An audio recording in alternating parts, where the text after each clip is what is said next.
Hey y'all, welcome back to another video. If you're new here, my name is Jasmine. Don't forget to like, comment, and subscribe. So Goodnotes just dropped some major updates, and in today's video, I'm breaking down the new features so you know exactly what to expect. Before we get started, go ahead and make sure your Goodnotes is updated. Alright, so here's what the new Goodnotes homepage looks like. They've added this new button, and this is where you go to create a new document. I've been checking out some of the new features already, so let's get into it. Like I mentioned earlier, to create a new document, we're going to press this new button right here.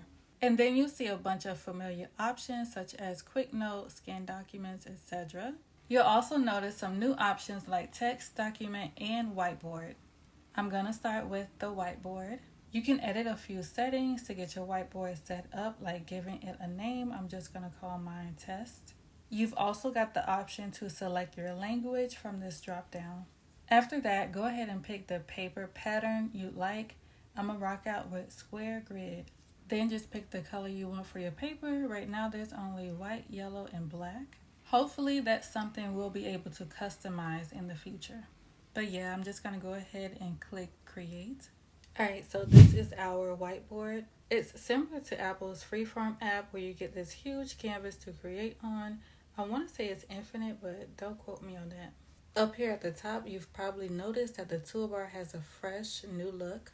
The first tool we've got here is the lasso tool. You've still got the choice to lasso freehand or with the rectangle tool, just like before. And then you got all of your toggles so you can control exactly what the lasso grabs. Next is the pen tool, and I love how they consolidated all of the writing tools. So when you tap on the pen tool, you'll still see all your standard settings. And of course, you still got all of your stroke settings and color presets right here. Then you've got the eraser, which is still available in different sizes. Then there's the pencil tool, and it still has the same stroke and color preset options as well. Next up is the highlighter, same as before with the usual size options and color presets. Then we have the tape tool, and it's the exact same as before. Next in the toolbar is the images tool, and from what I see, it's basically the same. Now this part is new. This right here is the new shape section. The first option lets you perfect whatever shape you draw. So if you draw a circle, square, or triangle, it'll automatically snap it perfectly into place. These next two options allow you to draw arrows, one for a straight line and the other for curved. You've also got some shape presets available. And over here you can change the color as well as adjust the opacity to whatever you like. Also, when you tap on a shape, a little menu bar pops up. So you can change the color and adjust the opacity from here too. If you want, you can turn the fill color and its opacity on and off. Up at the top, you'll see your stroke settings and arrowheads.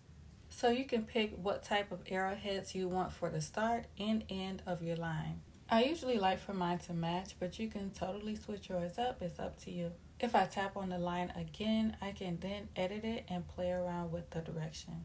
One thing I'm really noticing with this update is that they're really highlighting how you can connect shapes and build diagrams. If you want to add text to your shape, of course, you could just drag a text box onto it. But if you want your text to be perfectly centered, just tap on the shape, hit the three dots, and go to Edit Text. You'll see a couple menu bars appear where you can add and edit your text. And there you go, pretty simple, your text is in your shape.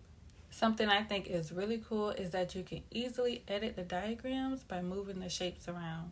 So if I need to make space, I just click this triangle, move it around, and the arrows move with it. Okay, next up on the toolbar is Elements tool. I don't see any changes here. You still have recently used and all of your collections. And then we've got the text tool. Just like before, you can tap anywhere to add a text box. I'm just going to write handwriting real quick to show y'all. So that part hasn't really changed, but now you'll notice this floating menu bar where you can edit your text. This option right here allows you to change the color of your text. Next to that is where you can change your font size. And this icon allows you to change your font. Goodnotes gives you 3 default fonts. If you're not feeling any of those, you can always select a custom font, which is what I like to do. Next on the menu bar, you can bold, italicize, underline, or strike through your font. These are all pretty self-explanatory. And then right here, you have your different alignment options. And you can click this icon to add numbers or bullets. The three dots basically give you the same options: format, align and spacing, and Goodnotes AI. Something I noticed is that you can't choose a default font anymore. Like, even if I choose a custom font, it's gonna default back to one of those Goodnotes fonts. Normally, you just select your font once, but child, now you gotta go in every time and change it to what you want, so that kind of sucks. Anyway, if you highlight your text and click on the three dots, you'll see some extra options like cut, copy, and add a link. Sticky notes are next on the toolbar, and they definitely are a long-time staple. They have always been a classic feature. Of course, you can still customize and play around with them, but now they've also got this floating menu bar thing going on.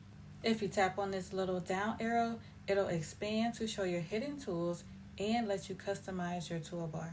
Over here, you'll see a set of icons. They include record and summarize, show recordings, your ruler, and a timekeeper. Moving on from that, if you tap this plus sign up at the top and scroll all the way down, you'll see the different templates that you can use. They actually have a pretty nice selection. I'm going to go ahead and grab a 2-Venn diagram. Once I've got that selected, I'm just going to click on Add to Board. Alright, so here's the diagram. I think it's super convenient that they have these pre-made and ready to go.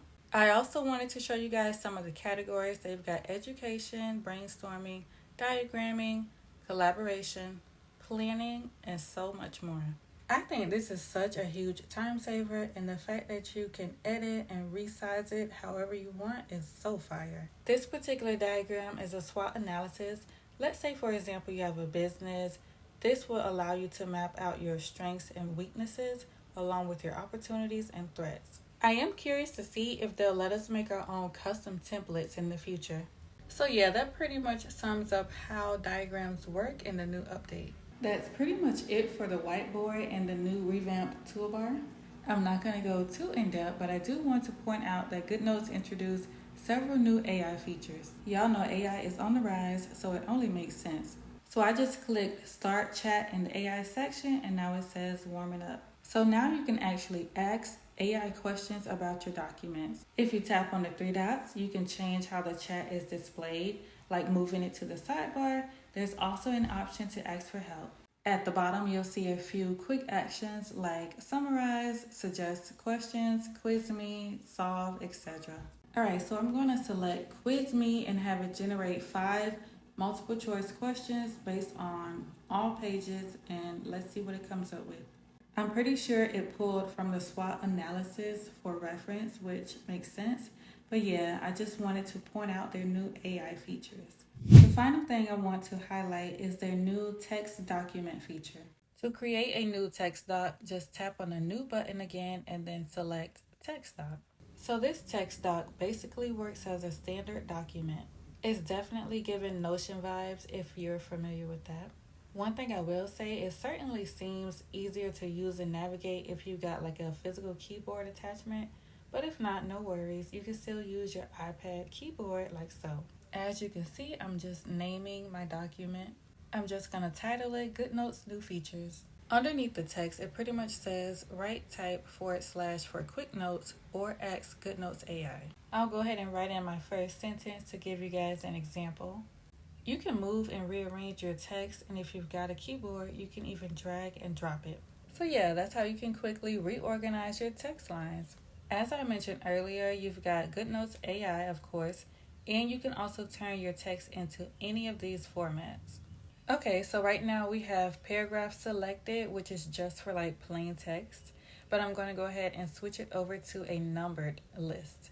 If you change your mind, you can easily switch it over to a checklist or something else. There's a bunch of different formats to choose from, so I just wanted to show you what a few of them look like. Alright, so now let's get into this toolbar up here at the top.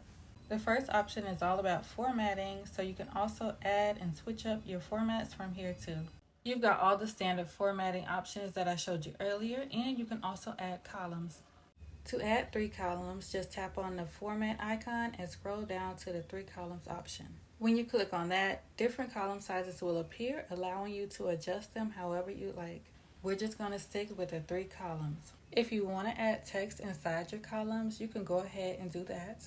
I'm just going to type column A, B, and C for a demonstration so you guys get the gist. Just trying to make it make sense.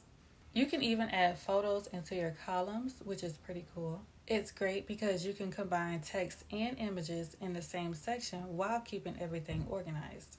Not to mention, you can resize the photos too. From the toolbar, you can easily insert a table as well. You can change the background color of your blocks if you like. Whatever block you're in, just tap the fill and pick your color. Cells can be merged and you can adjust the borders too. Here's how you insert or remove rows. And this is how you add or remove columns. You can use the toolbar to add a single image or video. Just select the one that you want and there you go, it'll be added to your doc. Tap on it and you can duplicate, delete, or adjust alignment. To edit your text, just select it and then tap on the format button. You'll see all the different settings and you can even change your text color from here. So let's say I want my text to be purple. You can also switch up your background color, so I'm going to change mine to yellow. Alright, so now it looks like my text is highlighted. I'm definitely here for these new Goodnotes features. Drop a comment and let me know which one you're most excited about. Thank you so much for watching. Don't forget to like, comment, and subscribe, and I'll see you in the next one.